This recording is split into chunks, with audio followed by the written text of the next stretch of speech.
ٹھٹھہ کے تاریخی شہر کے قریب واقع کینچر جھیل ایک خوبصورت معجزہ اپنے اندر سموئے ہوئے ہے۔ یہیں سے جنم لیتی ہے نوری اور جام تماچی کی لازوال محبت کی داستان۔ جام تماچی 14ویں صدی میں سندھ کا راجا تھا اور نوری ایک مچھیرے کی بیٹی تھی۔ اپنے رنگ و روپ کی وجہ سے اس کا نام نوری رکھا گیا تھا۔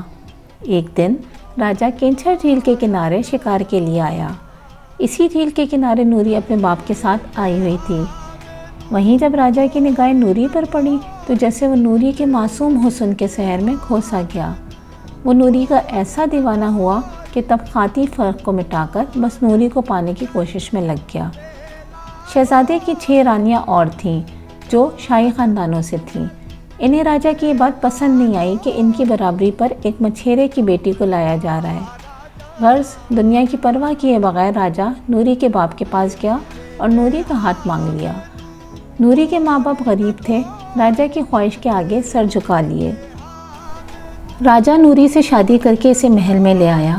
اس کی دیگر رانیوں نے نوری کی آمد پر بہت چالیں چلیں تاکہ نوری کو راجا کے دل سے اتار دیں۔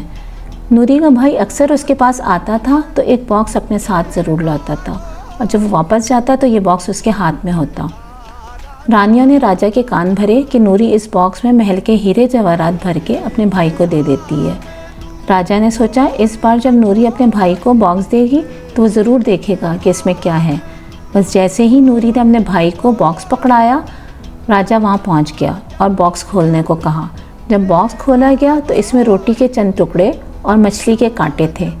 راجا بڑا حیران ہوا کہ ماجرا کیا ہے۔ اس نے پوچھا تو نوری نے بڑی شرمندگی سے جواب دیا کہ اسے محل کا کھانا پسند نہیں تو اس کی ماں اس کے لیے اپنے ہاتھ کی پکی ہوئی مچھلی اور روٹی بھیجتی ہے۔ جام تماچی بہت شرمندہ ہوا۔ اس کے دل میں نوری کی قدر و قیمت اور بڑھ گئی۔ وہ پہلے ہی جانتا تھا کہ نوری کے لیے دنیاوی مال و دولت کی کوئی حیثیت نہ تھی۔ نوری کا انتقال جام تماچی کی زندگی میں ہی ہوا۔ جام نے نوری کو جھیل کے قریب ٹیلے پر دفن کیا جہاں اس نے نوری کو پہلی بار دیکھا تھا۔ اس وقت جھیل کا پانی وہاں موجود نہیں تھا۔ آج بھی نوری کا مقبرہ کینچر جھیل کے بیچوں بیچ قائم ہے جہاں لوگ محبت کی اس لازوال داستان کو یاد کرنے آتے ہیں۔ شاہ عبداللطیف بھٹائی کی شاعری شاہ جو رسالوں میں نوری اور جام تماچی کی کہانی بڑی خوبصورتی سے بیان کی گئی ہے۔